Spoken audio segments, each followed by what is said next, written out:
Hi, hello. Today I want to take you on the wild ride that is The Sims House Party. This is the second ever expansion pack for the Sims franchise, following The Sims Living Large, and contrary to its predecessor, focuses really on one theme, which is house parties, obviously. Now, I think this is not the most memorable pack that they ever made, and probably not a whole lot of people's favorite, but I think there are a lot of really cool hidden features in here, and honestly, a lot of early 2000s nostalgia that this game pack has to offer. Starting off, just like Living Large, The Sims House Party actually adds a couple neighborhoods for your Sims. These provide more places for you to build in, namely neighborhoods 6, 7, and 8. But all of these are empty, there are no pre-made families, so they're all for you to populate. Throughout the pack, it mainly focuses on three aesthetic themes: a Western country vibe, an electric rave vibe, and finally a tiki Hawaiian vibe. In cast, we see the three main aesthetics represented by a bunch of cowboy boots, Western wear, but also some more grungy street style wear from the early 2000s, which personally is my favorite of the lot, and lastly a bunch of beach wear for the tiki parties. Your build buy catalogue will be filled with lots of objects that match these themes. There are sofas, dining tables, chairs, plants, decorations, all of it. These wildly decorated houses then form the backdrop of your lavish parties. Have your Sims walk up to the phone to start a house party. There is no option to decide who you invite, it's just a bunch of people coming over, and you can actually click this option multiple times, which will just add more and more people to your house party. To ensure guests have a good time, there are a couple of great gameplay objects in the buy catalogue. Often when your Sims arrive to your party, they want a bite to eat first. So there are a catering table and actually a drinks fountain. The drinks fountain serves punch. It's actually called that in the game, and there's no fluffy wording of making it nectar. These are the early 2000s and these things were fine. You can choose to stock these yourselves for 100 simoleons, or you can hire a caterer in advance for 350 simoleons, but they will be stocking the food for the entire party for free. The main event of the party is obviously the dance floor. These come in 2x2 tiles, which you can actually connect on the ground, and when fully adjacent to other tiles, they will form matching light up patterns for your Sims to dance on. Adjacent to the dance floor is a DJ booth. If you have later expansions installed, you can place this on a community lot and there will be a DJ coming in to DJ for you. However, at home you will have to choose a Sim to be DJing. Sims will still dance even if there is no DJ though. Along with the DJ table, there's actually a bunch of musical genres introduced in this pack for your Sims to dance to. There are now also themed bars. Aside from the base game one, each of the three aesthetics gets its own bar. Like normal, Sims can mix a drink for themselves or serve a couple of drinks here. For your Western fans, there is a mechanical bull your Sims can ride. You can choose easy, medium or hard mode and your Sims gain body skill as they're riding it. If you want your guests to come dressed in theme, there's actually a costume kit. You can have one of your Sims in your household click on the costume kit, choose a theme, and they will get dressed first, but all the other guests will autonomously follow and start to change as well. This pack also introduces the first bubble bar for your Sims to blow some bubble and quite literally get high. One of the items that I personally think is most fun is the campfire.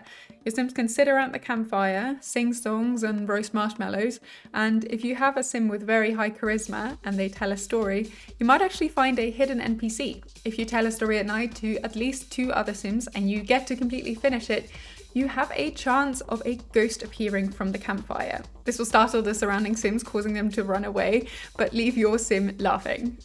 And then let's move on to the last two probably most controversial items in this game. First of all, it's this massive cake where you can hire an entertainer. You can hire either a male or female entertainer, and in any normal scenario, you will either have Chip or Bunny emerging from the cake, and they will do a dance routine for you. They'll join the party for a bit, dance around, and can even cause a bit of a stir because they might autonomously kiss one of your Sims, which could cause some jealousy issues amongst them. There is, however, a small chance that you get someone else than the regular entertainers.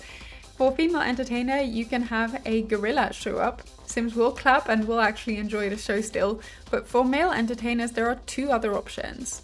First off, you might get Elvis. People will start booing this guy, which, poor guy, he's really only doing his best, but at least they let him stay around the lot and dance with him for a bit. The worst case scenario is if you get the tragic clown. Your Sims will start booing immediately and actually shoo him off the lot. Then if you thought having these entertainers in the game wasn't raunchy enough yet, there are actually go-go cages. You can't hire any dancers for these, but your sim can dance in these and will do so autonomously. I just think this is such a product of the early 2000s. I cannot imagine this ever being present in a Sims game again, and I kind of love it for it because it makes it so different and iconic. I understand the direction that the Sims team chose to take the franchise, also with like marketing purposes and stuff, but sometimes I really miss these sort of like wacky cookie things that they added in the beginning, which maybe weren't so PG-13. Lastly, there are a couple of other NPCs that can show up. If you do a really good job with your party, you might have Drew Carey arrive at your house in a limousine. This was a pretty famous American guy at the time. I'm clearly not American. I didn't know this guy. I just thought this was a Sim celebrity, but it's still cool to have him around. You can't really interact with him. He'll start interacting with other people and constantly attract a crowd of people around him. Alongside Drew Carey showing up, which obviously means you're having a great party, you also have some party crashers. They are called Pete and Paulette Dropinski and might randomly appear. If your party, however, is a bit of a drag, you have a mime showing up. This mime has a supposedly French accent, walks around, does his little mimey things, and when you ask him to leave, he won't leave. He just stays around as long as he thinks Sims need entertainment, which they often don't because they don't really care for him. If you're having a party late at night, the police might come by and drop in to give you a warning first. If they come back later and you're still making a lot of noise, they will fine you 200 simoleons. And that's all that's included with The Sims House Party.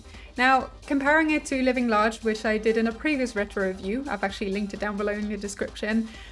This personally isn't my absolute favorite. I think it's slightly more forgettable, but mostly just because it doesn't affect day-to-day gameplay.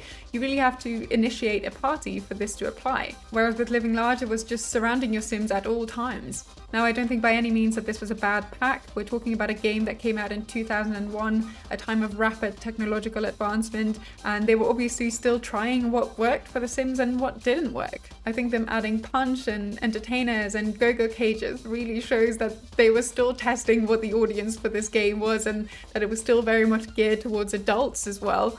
But overall, if we're ranking these expansions, I think it definitely ends up below Living Large.